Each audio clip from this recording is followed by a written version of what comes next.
연장 클러스터 대판 골프 연습장. 방한 시설을 완비해 추운 겨울에도 따뜻하게. 최신 클럽 얼라이먼트와 트랙맨 시스템. 그리고 새롭게 마련된 퍼팅 그레인까지. 전부 하나 사시면 스몰이 하나 더. 골프 용품도 구입하시고 미니 골프도 즐기세요. 클러스터 대판 골프 연습장.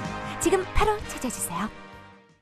그리스도교 신앙을 찾아서 이 시간은 최저 유지자에게 필요 없으며 체크를 무제한 사용할 수 있는 체킹 예금, 그리고 이자를 드리는 저축 및 머니마켓 예금 등 많은 상품을 마련하고 있는 한미 가톨릭 연방 신용조합, 문의전화 718-353-7676, 그리고 세련된 감각으로 여러분을 모시는 노던 블루버드 144가에 위치한 박스웨어 스튜디오 2에서 후원하셨습니다.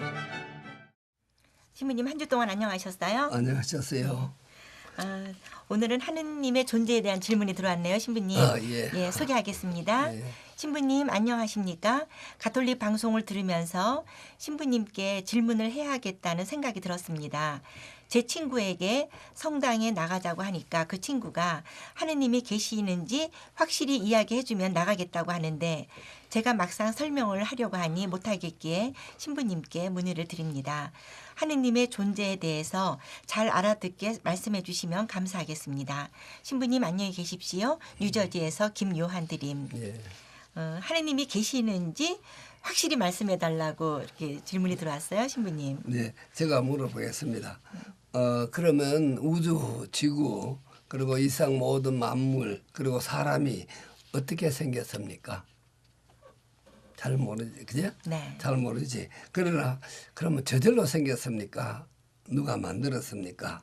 물으면 옛날에는 저절로 생겼다고 생각을 했어요. 왜 하니까 음식을 두면은 곰팡이가 생기고 부러지가 생기고 하니까, 그죠? 저절로 생긴 줄 알았는데 과학이 발전하면서 저절로 생기지 않았다는 것이 증명이 됩니다. 예를 들어서 비크에 고기 덩어리하고 단백질하고 물하고 넣었습니다. 그러면 공기하고 물하고 단백질이 있으면 이제 생물이 생길 수 있잖아요, 그죠? 그리고 그걸 비크를 끓여버렸어요. 그 안에 있는 게 다 죽었잖아요. 그다음 솜으로 뚜껑을 막아놔요. 그러면 그 안에 아무것도 안 생겨요, 아무리 가도. 그러니까 실험을 해보니까 이제 저절로 안 생긴다 이거죠, 그죠? 그러면 이 우주의 생명이라든지 이상 만물이라든지 물질이라든지 지구라든지 우주가 저절로 안 생겼으면 그럼 어떻게 됐어요? 저절로 안 생겼으면 누가 만들었을 거 아니겠어요, 그죠? 그렇죠. 예. 바로 이렇게 생각하는 것 같아. 인과율의 법칙이라 해요. 인과율의 법칙에 의해서 하나님이 이 세상을 만들으셨다. 그죠? 이 세상을 만들고 사람을 만들고 하시는 분을 우리는 하나님이라고 합니다. 그 창조주라고도 이야기하고 하나님이라고 이야기합니다. 누군가 모르지만은 이 세상을 창조하셨습니다. 그때 아무것도 없었을 때 만들었었잖아요, 그죠?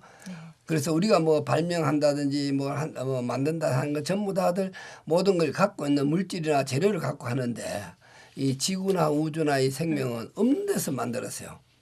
그래서 아무것도 없는 데서 처음 우주를 만들게 하는 분이 바로 우리는 창조주라. 그분은 우리는 하나님이라고 이야기합니다. 정말 확실해요. 과학이 발전 안 할 때는 확실하지 않았는데 이보다 더 확실한 거 없어요. 그죠? 네.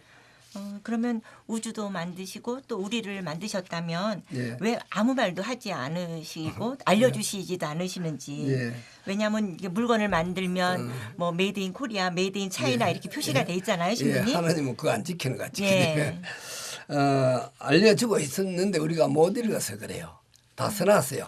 옛날에 제가 초등학교 다닐 때는 영어로 뭐 메이드 인 USA 해도 못 알아봤어요, 뭔지. 근데 요새 공부하고 나서인데 알았는데 하나님이 메이드 인 하나님이라고 써놨는데 우리가 못 봐서 그래요. 그죠? 즉 우주 보면은 방금 앞에 얘기했듯이 사철이 꼭 사철이 있잖아요, 그죠? 봄여름 가을 겨울이 있고 주가 정확하게 돌아가고 우주가 있고 사람이 있자고 딱 정말 정확하게 이렇게 잘 돌아가요. 정말 누가 돌봐주지 않고서는 그렇게 되질 않습니다, 그죠? 확실해요. 누가 가만히 있는데 절대로 움직이질 않아요. 그걸 갖다 우리는 관성의 법칙이라 하지, 그죠? 우주가 이렇게 지구가 자전하면서 공존하고 우주가 다 움직이고 사람이 이게 전부 다 누가 모르게 돌보고 있기 때문입니다. 네. 그 자동차를 멀리서 보면 자동차가 막 지나가요. 그냥 자동차가 그냥 지나가는 줄 아는데 가까이 가서 보면 그 안에 사람이 이렇게 운전해요. 기차가 막 지나가고 비행기가 가는데 멀리서 보면 그냥 가는 줄 안에 들어가 가까이 알고 보면은 누가 운전하듯이 지구도 네. 바로 하나님이 운영하고 돌보고 계십니다. 확실합니다. 그죠? 안 그러면 지대로 절대로 안 가기 때문에. 그것도 안 돌보면 위에다 서로 부딪혀 가지고 다 부서져 버려. 즉시. 모든 게 그죠? 아무리 자동을 만들더라도 바로 이렇게 우주를 이렇게 만들고 우주를 돌보고 이신 확실한 표가 거기 있습니다. 우리가 조금만 보면은 메이드 인 하나님 그리고 하나님 만들고만 아니라 돌보고 계시는 하나님이라는 걸 우리가 알 수가 있습니다. 네. 예. 신부님 말씀을 들으니까 그러면 창조주께서 사람도 만드시고 또 돌보고 계시다는 말씀이신데요. 예. 그래. 예, 사람도 만들고 돌봐요. 어떻게 보는 하니까 사람들이 이래 보세요. 나만 하더라도 내가 내 마음대로 사는 것 같아도 내 마음대로 안 살아요. 그죠? 옛날에 나쁜 짓 하고 뭐 이랬는데 결국 왜 돼? 내가 나이가 들수록 착한 사람이 되어 가잖아요. 그죠? 성숙해 간다 하니까 잘 되어 갑니다. 하나님이 나를 돌보고 계십니다. 어떻게? 내 양심을 통해서 양심의 소리는 하나님의 소리입니다. 이렇게 돌봅니다. 그죠? 내가 착한 일 하라. 나쁜 일 하면 막 뭐 착한 일 하라. 이렇게 나를 돌보고 계시고 또 인류 역사도 보세요. 역사가 절대로 빗나가질 않습니다. 어떤 독재자가 역사를 좀 빗떨게 해놔도 나중에 바로 가버려요. 그죠? 역사도 하나님이 돌보고 계세요. 우주만 돌보는 게 아니라 인간 나도 돌보고 인류도 돌보고 계신다는 것을 우리는 알 수 있습니다. 그죠? 정말 하나님이 계시고 돌보고 하신다는 것을 우리가 굉장히 가까이서 느낄 수 있는데 우리가 몰라서 그렇다는 걸 말씀을 드리고 싶습니다. 네. 굉장히 참 하나님은 좋은 분입니다. 그죠? 네. 만들고 돌보고. 네. 그렇다면 또 한 가지 의문이 생기네요, 신부님. 네. 정말 하나님이 계시다면 왜 못 사는 사람, 잘 사는 사람 또 그렇게 구분이 되어 있는지 또 어떤 사람은 노력하지 않았는데도 또 많은 재산을 받은 사람도 있고 또 노력해도 또 못 사는 사람이 있잖아요, 신부님. 예. 근데 하나님이 계시다면 그런 게 다 공평해야 되지 않나요? 오히려 이렇게 불공정한 것이 반대로 하나님이 계신다는 것을 증거하는 것이 됩니다. 똑같이 안 되고 불공정한 것이. 왜냐하니까 하나님이 우리에게 자유를 우리가 주도록 하고 잘 되고 못된 사람들 하나님 돌보고 나중에 하나님이 정의로의 재판에서 하늘나라에 천국 보내고 지옥 보내고 네. 그것 때문에 오히려 그것이 이 세상이 잘 사는 것 같아도 언젠가는 나쁜 이대가 잘 살아보면 언제는 그 사람 벌 받아요. 그죠? 그래서 오히려 반대로 불공정한 세상을 보고서 하나님 계시다는 것을 더 확신할 수가 있습니다. 확실히 알 수가 있습니다. 만약 이 세상이 하나님 없다고 해보세요. 정말 이 세상 살만한 가치 하나도 없어요. 아무렇게 내가 막 살 수 있지, 그죠? 그러나 하나님이 계십니다. 계셔서 죄 지은 사람, 나쁜 사람은 꼭 언젠가는 벌 주고 이 세상에 못 살고 열심히 일해도 못 사는 사람은 틀림없이 상을 받습니다. 그래서 하나님이 계셔야 합니다. 그죠? 네. 또 그래서 하나님이 계시고 그래서 우리가 좋습니다. 그죠? 예. 네. 오늘 편지 보내신 그 친구분께서 이 방송을 보고 정말 하느님이 계시구나 하는 확신을 갖고 그래서 또 성당에 나왔으면 참 좋겠어요, 신부님. 네, 감사합니다. 네. 예. 오늘 말씀 감사합니다. 예. 이 프로그램은 통증에 관련된 모든 치료, 교통사고 등 아프면 생각나는 병원, 염카이로 통증병원, 전화 718-888-1641에서 후원하셨습니다.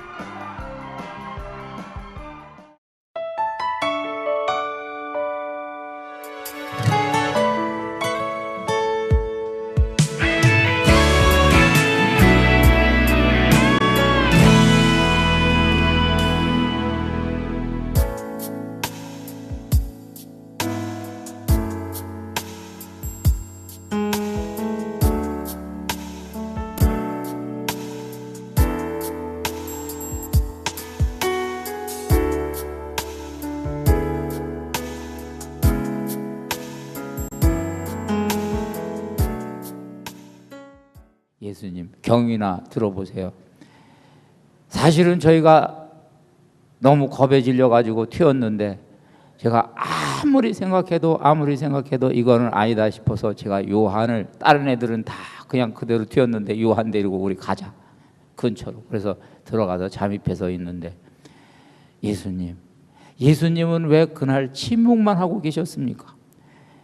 저희도 예수님이 침묵만 하고 계시니까 얼어가지고 바짝 얼어가지고 있는데 누가 와라가지고 자꾸 물어보니까 얼떨결에 대답을 했는데 제가 하여간 그 대답을 하고 만 거예요. 예수님을 배반하는 대답을 하고 나서 저도 마음이 너무 괴로웠습니다. 저는 예수님을 사랑합니다.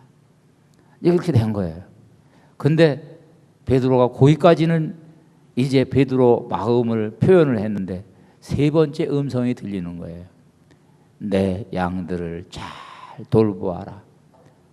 거기서 베드로가 넘어졌어요. 왜냐하면 앞에서는 안 들렸거든요. 내 양들을 돌보아라 두 번 한 것까지는 안 들렸는데 그러고 보니까 예수님이 세 번 질문을 하신 것은 내 양들을 잘 돌보아라라는 말을 세 번 해주시기 위해서 세 번 질문을 하신 거예요.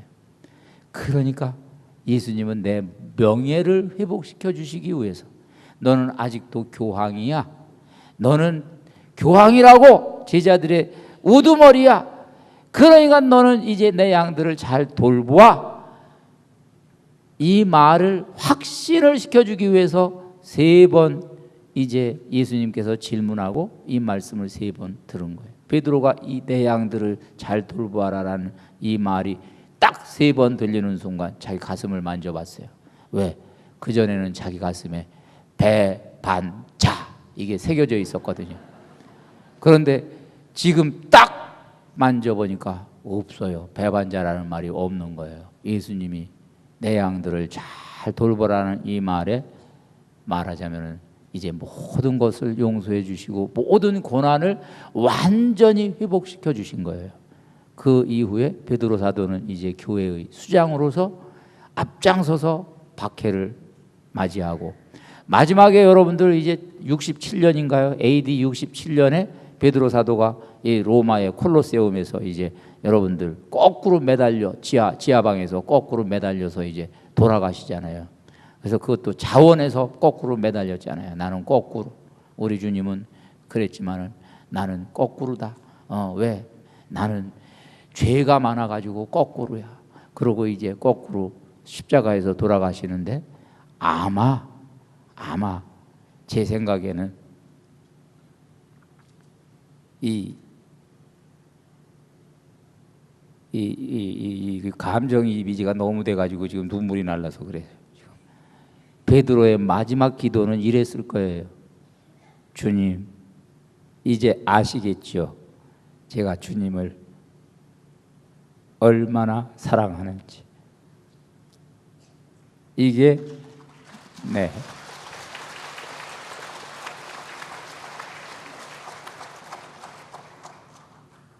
베드로가 그 이후에 이 사랑을 40년 이상 입증했고 마지막에 십자가 죽음을 통해서 그 사랑을 입증하는 말하자면 죽은 겁니다. 얼마나 이 예수님으로부터 거저받은 용서가 감사했는지 40년을 먹고 살 수 있는 영성의 에너지를 베드로는 받았던 거예요. 그것이 치유의 힘입니다. 그리고 여러분 예수님께서 베드로를 치유하실 때 동원한 것은 말씀이에요. 딱 말씀 몇 마디로 베드로는 완전히 치유를 받아가지고 이제 이 초창기 교회를 이끄는 지도자 역할을 감당할 수 있었던 거죠. 자, 이 우리 안에도 베드로가 있어요. 또 우리 안에도. 그래서 이 베드로와 함께 우리가 또 같이 치유를 받는 시간이 된 거고요. 그 다음에 또 엘리야가 치유받는 과정을 우리가 보면은 엘리야는 이제 또 다른 모습으로 치유를 받습니다. 갈멜산에서 엘리야는 정말 정말 멋진 모습으로 영웅의 모습으로 바알신을 숭배하던 그 말하자면은 그 무당들이죠. 바알의 무당들 450명하고 그 가짜의 예언자들이죠. 대결을 해가지고 이기죠. 여러분들 그 유명한 사건 여러분 아십니다. 영웅적입니다. 가히 영웅적인데 그때의 그 베드로의 엘리야의 이 사기는 하늘을 찌릅니다. 그런데 이게 급전직하로 곤두박질을 칩니다.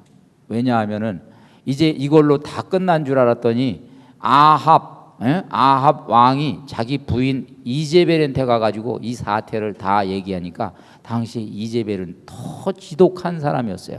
그래가지고 이 자기 군대를 다 풀어가지고 내가 저놈을 죽이고 말리라. 그래가지고 이 엘리야의 목을 노리는 이제 명령을 내려버립니다. 엘리야도 천하의 엘리야도 자기 목숨이 위태로우니까 이제 이 갑자기 사기가 뚝 떨어지고 아무도 예상하지 못한 우울증 증세를 보이기 시작합니다. 이 심리학자들이 이거 연구하고 이건 틀림없이 우울증이다 이렇게 표현을 한 대목이 있어요. 실제 그렇게 표현할 해석을 한 대목이 있습니다. 그래가지고 그냥 의기소침해 있는데 뭐 하늘에서 여러분들 아실 거예요. 쌀이 나무 밑에서 날 죽여주십시오. 난 차라리 여기서 죽겠습니다. 자살을 결심한 거예요. 거기서 죽으려고 그냥 쌀이 나무 밑에서 음식 전폐하고. 그런데 이제 여러분 불에 달군 음식이 나타나고 뭐 천사들이 나타나서 시중 들고 그래가지고 이제 조금 기운 차리고 물도 마시고 이러고 이제 기운 차리고 자기가 결국에는 또 자기 뭡니까 예언지구로 돌아가지를 않아요. 그러고 거기서 기운 차린 다음에도 호렙산으로 들어가요. 호렙산은 은둔하러 들어간 거예요. 호렙산으로 기도하러 들어가 버려요. 그래서 40일을 걸쳐가지고 거기서 이제 어딘가에서 웅크리고 이제 있는데 하느님께서 엘리야에게 너 뭘 하고 있느냐? 여기서 뭘 하고 있느냐? 너 여기서 왜 그러고 있느냐? 그러고 이제 엘리야한테 얘기했더니 엘리야가 제가 주님의 예언자로서 제 본분을 다했습니다마는 지금 저는 너무 미약합니다. 예언자는 다 죽어버리고 제 편은 하나도 없고 저 혼자 저 대군을 거느리고 있는 아합과 이제벨을 대적하여 하니까 저는 차라리 안 하겠습니다. 이제 못합니다. 그러고 낮아빠진 거예요. 뒤로 낮아빠진 거예요. 그러니까 엘리야 나하고 얘기 좀 하자. 나와. 거기서 그러지 말고 나와서 기다려. 나하고 대화 좀 하자. 그러고 밖으로 나오라고 합니다. 여러분들 그 유명한 사건이에요. 그러고서 바람이 싹 지나가요. 태풍이 싹 지나가는데 이 태풍은 이 바알신이 행차하는 사실은 모양새입니다. 바알신은 태풍과 함께 온다 이렇게 돼 있는데 그 야훼께서 오시는 줄 알았더니 거기 야훼께서 계시지 않았다. 성경에 그런 표현이 있어요. 그 다음에 지진이 쫙 일어나는데 또 거기 야훼께서 계시지 않았다. 그 다음에 그냥 불길이 싹 솟구치는데 거기 야훼께서 계시지 않았다. 이게 지금 메시지가 있는 성경 말씀입니다. 왜냐하면은 지금 물론 우리는 이 성가 부르고 이렇게 해서 여러 가지 좋은 일들이 일어나는데 저 세상에 많은 이벤트들이 있거든요. 신의 어떤 출현을 얘기하는 이벤트, 무당 굿하듯이 요란 난리구슬하는 것도 있고 여러 가지가 있는데 이 얘기는 뭐냐면 그런 곳에 야훼께서 계시지 않다. 이 얘기를 또 암시적으로 얘기하는 대목이기도 합니다. 하늘 떨어봐야 거기 야훼께서 계시지 않다. 그런데 여린 음성으로 소리가 들립니다. 엘리야, 엘리야. 아주 들릴 듯 말 듯한 목소리로 야훼께서 이제 말씀으로 임하십니다. 말씀으로 속에서. 그러니까 우리들이 가장 만나기 쉬운 하느님의 모습이에요. 그래서 우리들 다가와 가지고 엘리야에게 격려의 얘기를 해요. 이래라 저래라 코치를 하고 나서 가장 확실한 격려의 말씀을 주십니다. 엘리야 힘내. 나는 말이야 이스라엘에서 바알에게 무릎을 꿇지도 않고 입을 맞추지도 않은 7,000명을 모두 남겨두겠다. 우리 열왕기서에 남은 말이에요. 남은 자 7,000명이라고 그래요. 그래서 그 이후에 이 남은 자 7,000명이라는 것은 상징적인 용어가 됐어요. 오늘날도 지금 우리 가톨릭 교세가 자꾸 냉담자가 늘고요, 자꾸 엉뚱한 데 가서 절하고요, 사이비 종교에 빠지고요, 단학선언에 가가지고 또 빠지고요, 여러 가지 하여간 일들이 있는데, 그런 것들 가운데 오늘 우리에게 주시는 말씀이, 너희가, 오늘 여기 온 여러분에게 주십니다. 너희가 남은 자 7,000명의 정예 부대다 얘기해 주십니다. 예. 그래서 엘리야는 이렇게 해서 야훼 하느님을 만나고 다시 기운을 차립니다. 기운을 차리고 이제 엘리사 제자를 이제 야훼 하느님의 말씀을 받들어 가지고 제자를 이제 어떻게 보면은 점지해 가지고 하나를 삼고 그 다음에 이제 연합해서 이제 일을 하는 과정으로 넘어가는데, 어떻게 됐든 엘리야가 치유를 받은 것은 아주 나지막한 음성으로 와서 엘리야 마음을 흔들고 그 다음에 엘리야에게 격려하고 엘리야에게 동지를 준 야훼 하느님의 말씀이었습니다. 그러니까 우리들도 오늘은 하여간 이 시간에 방금 얘기한 대로 7,000명에 속하는 주인공도 되지만, 우리가 또 열심히 일하다가 사모구연 열심히 일하다가 그냥 갑자기 우울증에 빠질 때가 있어요. 내가 이게 뭐야 지금 이렇게 고생했는데 욕만 바가지로 먹고 지금 주변 사람들은 나한테 삿대질해 대고 그냥 아유 이거 지금 못해 먹겠네, 그냥 이제 그만 좀 해야지. 이런 사람들 많을 거예요. 이런 사람들. 저도 어떤 때는 엘리야 증세가 있었어요. 저도 어떤 때는 막 열심히 막 뭐하고 하는데 그냥 이게 사람이 앞에서 너무 나대면요 이게 뭐 박수만 받는 줄 아세요? 돌멩이도 맞고요, 뭐 욕도 맞고 별일을 다 해요. 저도 그냥 뒷전에 머물러 가지고 어디 창고 같은데 처박혀 가지고 안 합니다. 나도 이제 내가 이거 더 이상 못해 먹겠습니다. 이럴 때가 있거든요. 이럴 때가. 그러면 하나님께서 또 설득해 주세요. 너 혼자가 아니야. 너에게 동지가 있어. 너에게 7,000명 남겨놨으니까 같이 해. 여러분들 하여간 오늘 엘리야를 통해서 여러분들 사제직 또는 사도직 또는 여러분들 이 봉사직 이 직분에 대한 열정을 회복하시기 바랍니다. 오늘 감사합니다. 자, 이제 저희들이 이 회복이라고 그랬어요. 제가 이제 이 회복을 해가지고 어느 정도 이제 치유를 받고 회복을 해가지고 만사 형통의 원리를 조금 우리가 좀 배울 필요가 있겠는데, 그 여호수아를 통해서 우리가 이걸 배우게 됩니다. 여호수아는 이 모세의 항상 이 옆에서 모세의 수제자로서 2인자로서 따라다니는데, 여호수아는 모세가 너무 출중하니까, 모세의 이 영검이 너무 탁월하니까 주눅이 바짝 들었습니다. 그래가지고 나도 저 모세만큼은 해야 되는데 나도 할 수 있을까? 그래서 이제 항상 하느님 앞에 이 자기는 기도 제목이 저도 모세만큼 할 수 있습니까? 이거였어요.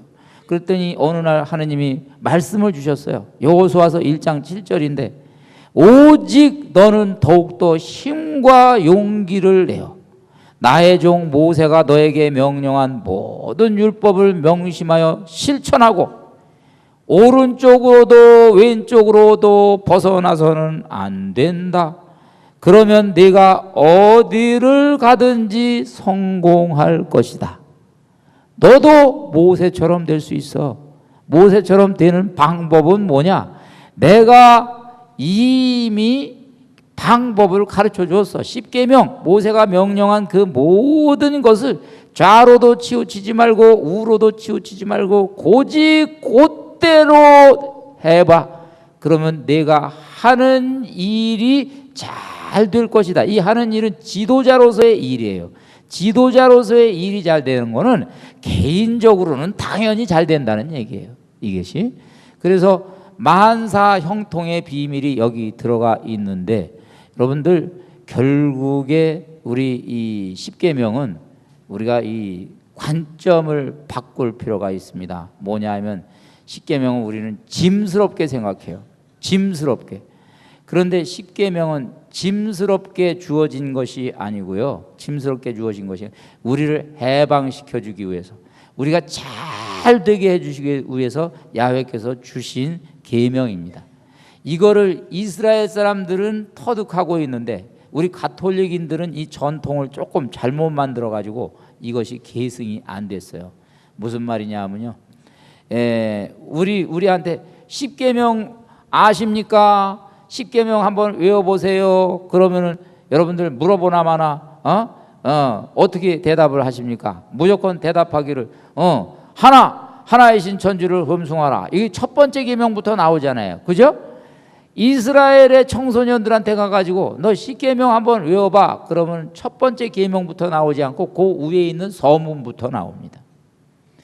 나는 너희를 이집트 땅에서 이끌어낸 야훼 하느님이다.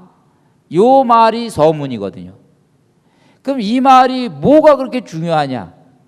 이집트 땅에서 너희가 종살이 할 때 너희를 이끌어낸 야훼 하느님이 나다. 너희가 거기서 죽어 있을 때 너희를 살려낸 야훼 하느님이 나다. 너희가 인생의 질곡에 빠져 있을 때 그 질곡에서 너희를 구출해낸 야훼 하느님 바로 나다. 그러면 내가 너희에게 지금부터 10가지를 얘기해 줄 텐데 이 10가지가 너희를 죽이는 것이겠냐 살리는 것이겠냐 이 말이죠. 그러니까 원리적으로 십계명을 이해를 하면은 십계명이 인생의 모든 일을 잘되게 풀리게 하는 만사형통의 비밀이 되는 거예요. 만사형통에 이렇게 가면 잘 되게 돼 있다 이런 거예요. 기가 막히죠. 그래서 이것이 원래 십계명이 주어진 건데 십계명을 잘못 알아들으면은 이 십계명이 그냥 막 짐이 되고 부담이 되고 막 그래요. 그래서 제가 이 십계명에 대해서 제일 은혜를 받은 거는 부제 때 이 피정을 하는데 예수의 신부님께서 이제 피정을 하는데 뭐 예수의 이냐시오의 그 방법에 따라서 쭉 하는데 저한테 숙제를 주더라고요. 이제 오늘 하루 종일 너는 십계명만 가지고 이제 묵상을 하는데 1계명부터 10계명까지 1계명에 숨겨져 있는 선물, 하느님이 1계명을 통해서 너에게 주는 선물을 하나씩 찾아내. 2계명에서 숨겨져 있는 선물을 찾아내고 선물을 찾아내. 10계명 속에는 10가지 선물이 들어가 있다. 그걸 이제 하루 종일 묵상하라는 거예요. 그냥 앉아가지고 묵상을 해보는 거야. 하나이신 천주를 흠숭하면 이게 뭔 선물이 된다는 얘기야 이게.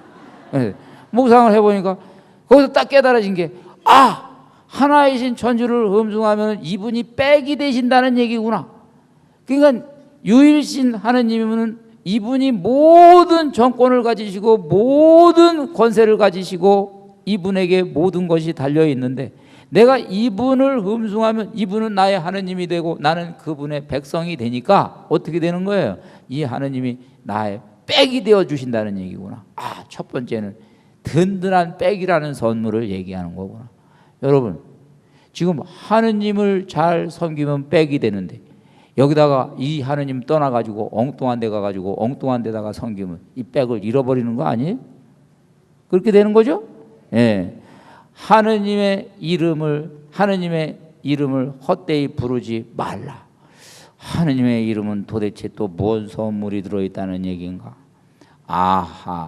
하느님의 이름은 이게 정말로 기뉴할 때 부르라는 얘기다. 하느님의 이름을 우리가 부르게 되면은 SOS야, SOS. SOS를 쳐야 되는 거야. 그런데 하느님의 이름을 너무 남발해가지고 여기서도 불러대고 저기서도 불러대고 욕할 때도 불러대고 불평할 때도 불러대고 막 불러대면은 내가 SOS를 칠 때 이것을 써먹을 수가 없어. 왜냐하면 저놈은 맨날 불러대는 놈이니까 내가. 그래서 이걸 묵상을 하고 쫙 넘어가 봤더니 십계명 속에 진짜 만사 형통의 비밀이 숨겨져 있는 거야. 보물이 하나씩 다 숨겨져 있는 거예요. 그래서 여러분들 하여간 이 지금 여기 얘기하는 이 말씀은 만사 형통의 원리다. 깨달으시고 이 말씀에서 부담을 느끼지 마시고 이 말씀에서 여러분 생애 말하자면 활력을 얻으시기 바랍니다. 잘 되는 비밀을 여러분이 터득하시기 바랍니다. 예. 그래서 주님의 말씀을 밤낮으로 되새기는 사람, 시편 1편 3편 말씀이에요. 밤낮으로 주님의 말씀을 되새기고 묵상하면은 하는 일마다 잘 되리라. 시편 1편 3절 말씀이에요. 여러분들 하여간 하는 일마다 잘 되려면 어떻게 해야 돼요? 주님의 말씀을 밤낮으로 묵상하시기 바랍니다. 거기 지혜가 깃들어 있고 모든 것이 다 깃들어 있습니다. 그래서 예수님이 한번 이런 말씀하셨어요. 나는 진리다 라고 말씀하셨는데 이거 추상적인 말 아니고요. 이거 지엽적인 말 아니에요. 이 나는 진리다. 이 말 속에는 나는 여러분 자연과학에서도 통하는 진리고 나는 물리학에서도 통하는 진리고 나는 사회과학에서도 통하는 진리다. 이 진리는 모든 것에 관통돼 있다라는 얘기하고도 똑같아요.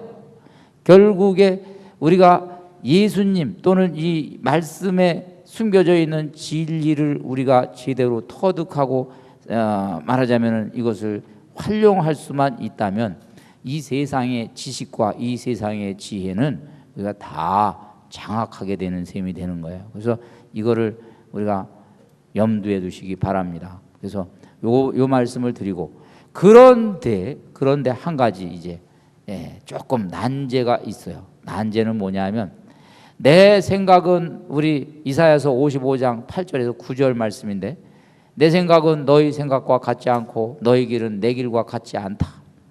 하늘이 땅 위에 드높이 있듯이 내 길은 너희 길 위에 내 생각은 너희 생각 위에 드높이 있다. 차원이 다르다는 거예요. 바둑을 두면은 18급짜리 바둑이 있고 10단짜리 바둑이 있어요. 그러면 우리 인생 살아가면서 우리들은 말이죠.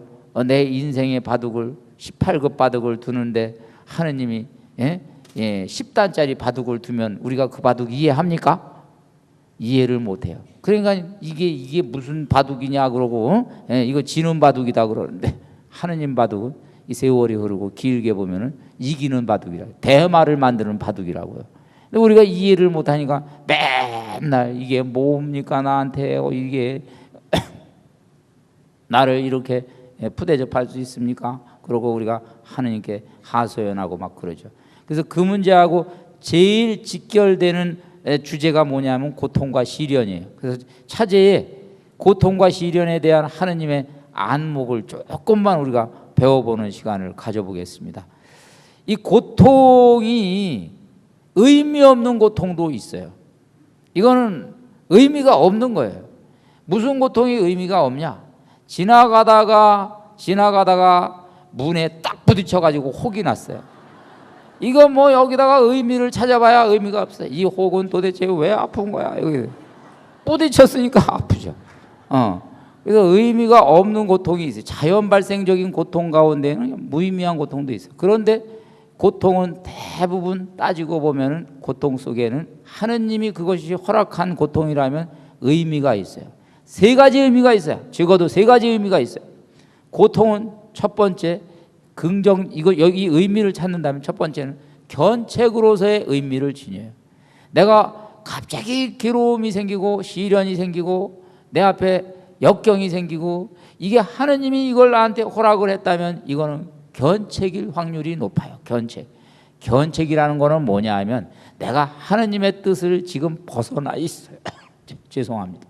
물 좀 먹고. 내가 하느님의 뜻을 지금 벗어나 있다고요. 하느님의 뜻을 벗어나 있는데 하느님께서는 나를 지금 제자리에다가 데려다 놓고 싶으세요. 그때 내 앞에 장애물을 딱 놓는 거예요. 장애물을 딱 놔서 요걸 못 지나가게 만드는 거예요. 나는 괴로워요. 내 뜻대로 안 되니까 막 들이받고 막 못 나가. 또 앞에 또 딱 막 그래가지고 나를 바른 길로 이렇게 유도해 주는 것이 견책으로서 고통입니다. 이거는 내가 좀 빗나가 있을 때 그래서 받는 거예요. 근데 이제 우리들이 보통 벌 받았다 이런 말 하잖아요. 여러분들 이 말은 틀린 말이에요. 벌 받은 것이 아니고 사랑의 매를 맞은 거예요. 벌은요, 지금까지 내가 한 행동에 대해서 내가 책임을 져야 되고, 그래서 그걸로 종치는 거예요. 끝난 거예요. 그러나 사랑의 매는 개선의 대안이 있어요. 좋으라고 하는 거예요.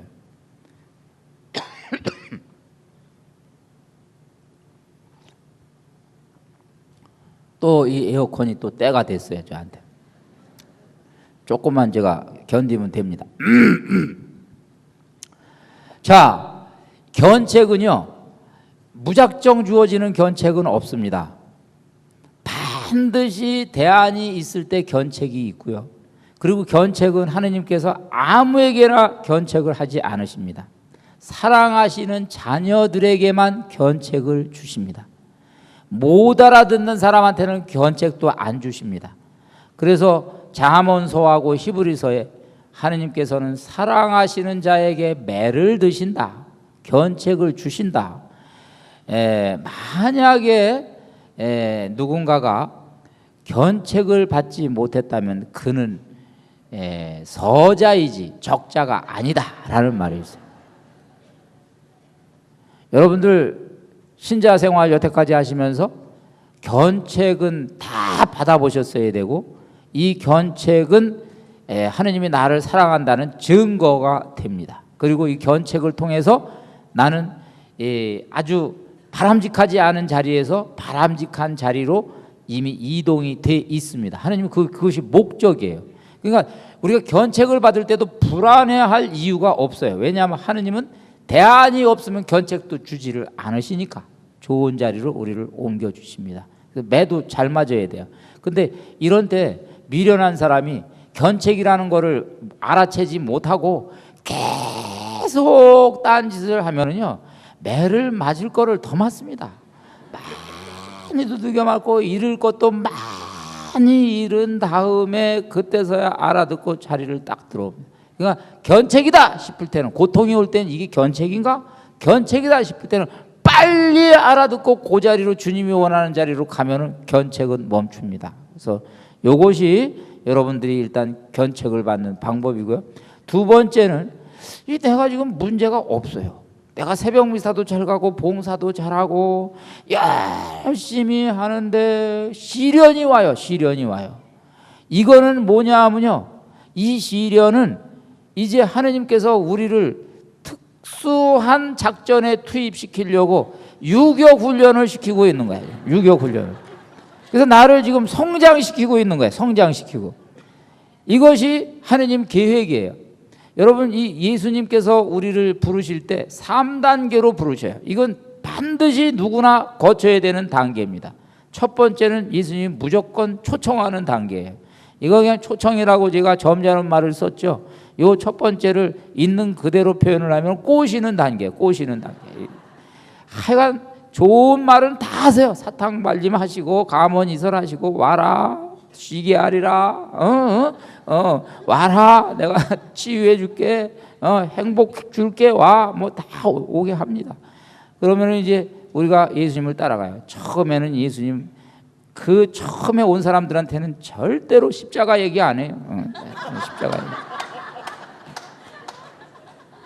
여러분, 제자들한테요, 예수님 공생활 3년 동안 1년 반 정도는 십자가 얘기 안 했어요. 제자들이 계속 따라다니는 거야. 신나가지고 따라다니는 거예요. 그래서 언제부터 십자가 얘기를 했냐면은 중반전에 너희는 나를 누구라고 생각하느냐? 누구라고 생각하느냐? 이 질문에서 살아계신 하나님의 아들 그리스도십니다. 베드로가 그 대답을 한 그 다음부터 예수님이 순한 예고로 들어가고, 그때부터 십자가라는 용어가 나오기 시작합니다. 그때는 이미 제자들은 집으로 갈 수가 없는 상황이었어요. 이해가 가시죠? 그래서 하여간 우리도 하느님이 처음에 이 예비신자들도 이렇게 올 때는 예비신자들 다 잘해줘요. 기도하면 아주 황금기야. 그냥 막 다 이루어지고 막 그래. 그래서 이제 쫙 가다가 양성기로 들어가세요. 두 번째가 양성이에요. 나와 함께 머물자 그러고 양성을 하시는데, 예수님이 이제 하나하나 교육을 해가면서 하느님 나라에 대해서 기초 교육을 하세요.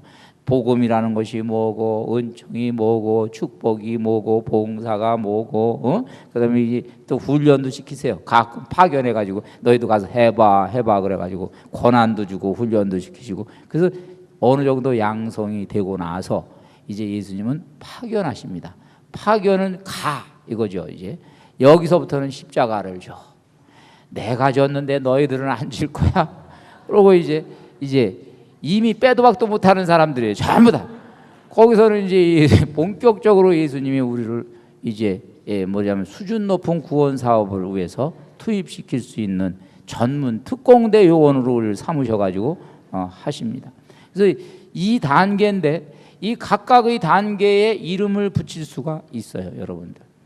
이 초창기에 이 초청하는 단계에 머무는 사람은 군중입니다. 그 다음에 이제 이 양성 과정에 있는 사람들은 제자의 수준입니다. 제자의 수준. 그런데 파견의 이제 대상이 되는 사람들은 사도의 수준입니다. 제자와 사도는 제자는 아직 사명이 없어요. 배우기만 하는 사람이지. 사도는 사명이 있어요. 사명이 가가지고 이 소명도 있고 열정도 있고 있어요. 그래서 사도인데 여러분들에게 여쭤보겠어요. 지금 여기서 여기 이쯤에서 이제 한번 내가 어느 급인지는 지금 확인하고 가야 되는 거 아니에요? 나는 이렇게 지금까지 이 과정을 보니까 아직도 군중 수준인 것 같다. 손 들어보세요. 나는 아직도 군중. 손 안 들어주셔서 감사합니다. 몇 명 들으셨는데 이 몇 명 들으신 분들에게 격려를 좀 해주십시다. 이분들에게. 나는 그래도 제자까지는 온 것 같다. 손 들어보세요. 나는 제자까지는 온 것 같다. 이제. 아니 손 안 드시는 분들 언제 들으시려고 지금.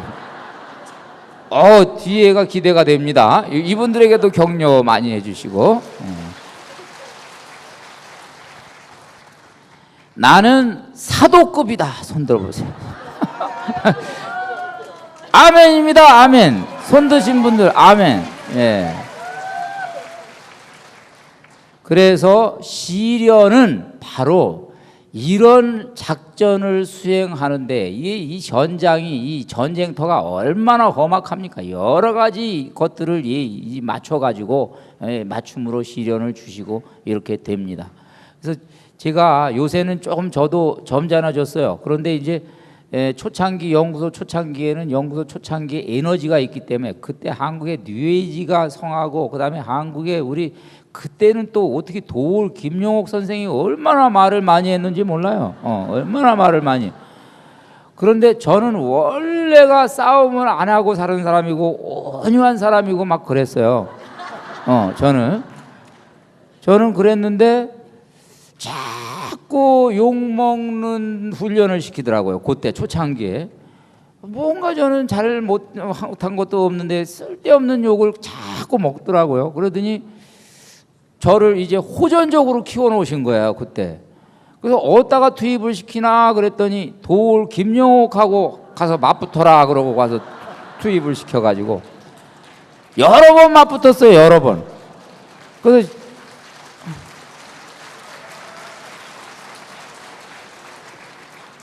제가 이 이름을 거론해서 이거 이제 상징적이에요. 그분 훌륭하신 분이에요. 그래서 제가 이름을 거론해서 죄송한데 제가 그때 기도를 어떻게 했냐면 이게 하도 힘들어가지고 이거 할 때 아니 저는 싸움도 못하는 사람인데 제가 왜 그 도울하고 붙어야 됩니까? 저는 그 입담도 보통 걸쭉한 사람이 아니고 그런데 이게 저 힘듭니다. 이거 함세홍 신부님 붙여주세요. 함세홍 신부님 잘하잖아요.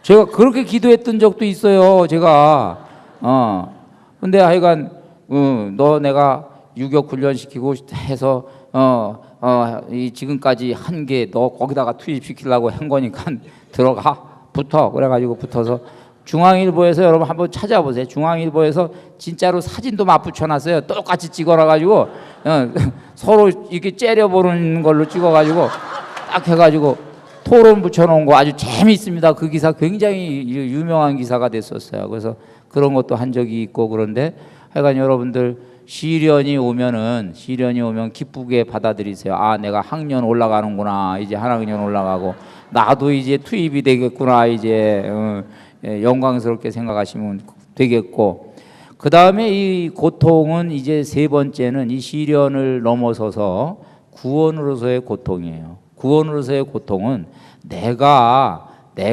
당하는 이 고통이 다른 사람의 구원에 도움이 되는 거예요. 이게 희생이 돼가지고 다른 사람에게 도움이 되고 그 사람이 구원받게 되는데 기여하는 거예요. 이거는 이제 나중에 성인들이 이 고통에 많이 자원했습니다. 예, 그래서 이 자기 고통을 구원에 써먹으라고 기도도 바치고 또 자기는 그 고통의 현장으로 뛰어들고, 사도 바울은 이런 고통을 나중에 표현할 때 나는 고통 속에 있지만 기쁩니다 라고 얘기를 하는 대목이죠. 그죠? 기쁘게 고통을 누리는 대목인데, 하여간 여러분들께 제가 이 고통에 대해서 3단계를 말씀을 드렸어요. 견책, 시련, 구원. 그래서 뭐가 됐든지 우리에게 유익한 거니까, 말하자면 이 고통의 의미를 조금씩 알아가는 거는 저 높으신 하느님의 뜻을 조금씩 헤아리는 것하고 똑같다. 그러니까 주님의 말씀 묵상하고 주님의 뜻을 묵상해서 조금씩 우리도 이 인생에서 두는 바둑의 급수가 조금 높아져야 되지 않겠습니까? 그래서 그 말씀 드리고, 자, 이제 말씀을 먹고 사는 우리들에게 이제 주님께서 주시는 말씀인데, 우리들은 이제 지금까지는 주로 주님의 말씀만 우리가 묵상을 해봤어요. 그러니까 주님의 말씀을 묵상을 하는데 우리도 말을 하는 존재란 말이에요. 그래서 신앙인의 언어를 이제 우리가 이 주님의 말씀을 통해서 우리의 언어는 어떻게 변화되어야 될 것인가, 그거를 이제 지금부터 한번 보겠어요. 그래서 이거의 가장 교과서적인 텍스트가 구약에 있어요. 정탐꾼 이야기인데, 정탐꾼을 보냈죠. 이제 가나안 땅에 다 와가지고 정탐꾼을 보냈어요. 모세가 12명의 각 지파별로 똑똑한 젊은이들 정탐꾼을 12명을 파견을 했는데, 이제 가가지고 가나안 땅에 이제 지형지물, 상황, 어디로 들어가면 좋은지 이런 걸 다 적어가지고 이제 왔는데, 보고를 하는데 10명과 2명의 의견이 갈렸어요. 10명은 여기 분명히 보니까 젖과 꿀이 흐르는 땅, 우리가 지금 목표로 한 땅은 맞기는 맞는데 우리 여기 못 들어갑니다. 왜냐하면 거인족이 살고 있습니다. 거인족이 키가 얼마나 큰지 우리가 옆에 가서 딱 서봤더니 우리가 꼭 메뚜기만하게 보였습니다. 그래서 우리가 메뚜기다. 이걸 메뚜기 자상이라고 그래요. 메뚜기. 이렇게 10명이 보고를 했는데, 이 여호수아하고 칼렙이라는 청년은 반대 의견을 냈습니다. 메뚜기 이 얘기를 수긍을 안 하고 거인족까지는 수긍을 했어요. 거인족이 살고 있는 거 맞습니다. 우리도 봤어요. 덩치가 크기는 큽디다 얘기를 했는데, 그런데 그들은 우리 밥입니다. 왜냐하면 야훼께서 그 땅을 우리 손에 붙여주시겠다고 약속을 하셨잖아요. 그러면 야훼께서 그 땅을 우리가 차지하도록 야훼께서 하실 일이지 우리가 전쟁을 할 일은 아니지 않습니까? 그러니까 그들은 우리 밥이 되게 돼 있습니다. 여러분, 한 사람 10명은 메뚜기라고 그랬고 2명은 그들이 밥이라고 그랬어요. 표현이 다르죠? 그런데 이 사람들의 의견이 어떻게 돌아갔냐? 다수결로 가버렸어요. 그래가지고 10명의 의견이 지배를 해가지고 다들 데모를 하고 전쟁 안 한다고, 우리 안 간다고, 돌아가자고 막 난리가 난 거예요. 난리가 났어요. 그래서 모세도 지도력을 잃었고 하느님께서도 화가 잔뜩 나셔가지고 내가 다 쓸어버리겠다.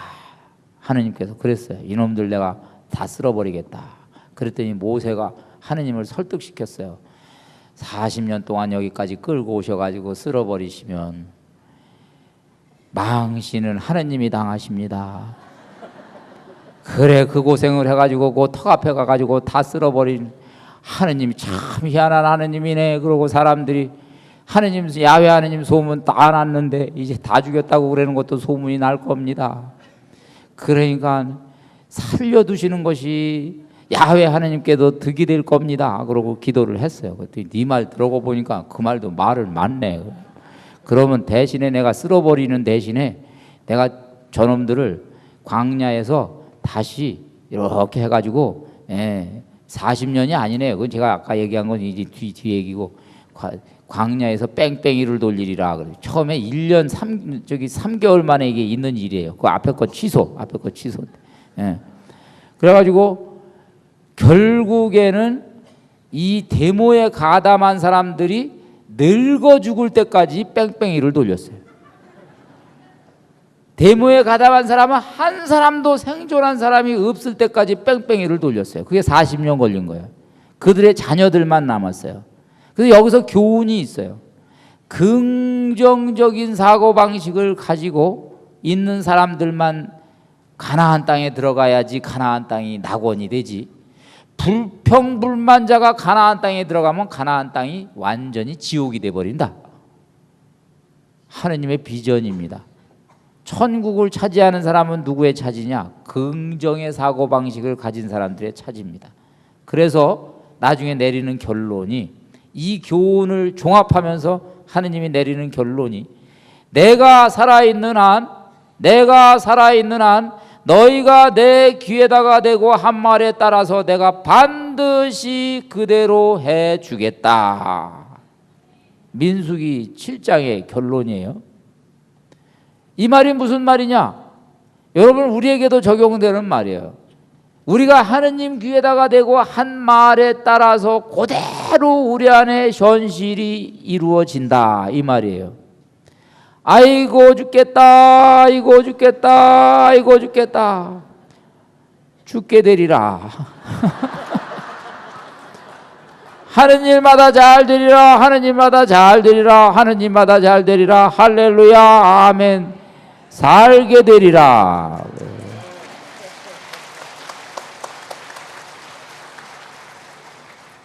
여러분 주변에서 보세요. 신앙인들도 보세요. 불평불만을 일삼는 사람이 일이 잘 풀리지를 않아요. 잘 풀려도 또 불평불만이에요. 있는 거 다 까먹어요. 그런데 결국에 일을 제대로 만드는 사람은 긍정의 언어를 쓰는 거야. 안 되는 상황에서도 된다. 희망을 가져보자. 기다려보자. 할렐루야, 아멘, 감사합니다. 이런 말을 자주 쓰는 사람들입니다. 그래서 우리가 이제 어떤 말을 써야 되는지 이제 하나씩 이걸 근거로 삼아 가지고 이제 우리가 써야 되는 말들을 제가 지금부터 여러분들께 쭉 소개를 해드리겠습니다. 첫 번째는요, 할렐루야, 아멘, 감사합니다. 이 세 단어 아주 그냥 연달아서 입에 달고 다니세요. 할렐루야, 아멘. 거기까지만 하지 마시고 감사합니다, 감사합니다, 감사합니다, 감사합니다. 감사합니다를 입에 달고 다니세요. 저는 이 감사합니다 영성을 사실은 제가 그대로 여러분들께 이실직고를 하면은 미국의 목사님한테 배웠는데, 지금 저자 이름은 하도 오래돼가지고 전 다 잊어먹었고, 제가 언제 배웠냐 하면요, 독일어를 처음 배울 때 제가 이 독일어를 배울 겸 해가지고 서점에 가서 영성서적을 이만큼 쌌어요. 무조건 많이 다독을 해야 되거든요. 그러니까 처음 배울 때 무조건 책을 많이 읽을 요량으로 읽기는 읽는데 이게 또 영성도 좀 읽는 게 좋잖아요. 그래가지고 영성서적을 쌌는데 거기에 이제 감사의 힘이라는 제목, 영어로 된 것을 독일어로 번역한 책이에요. 미국의 어느 목사님 책인데 이 목사님의 체험담이 들어가 있더라고요. 그런데 그분이 월남전에 참전한 분이에요. 월남전에 참전했는데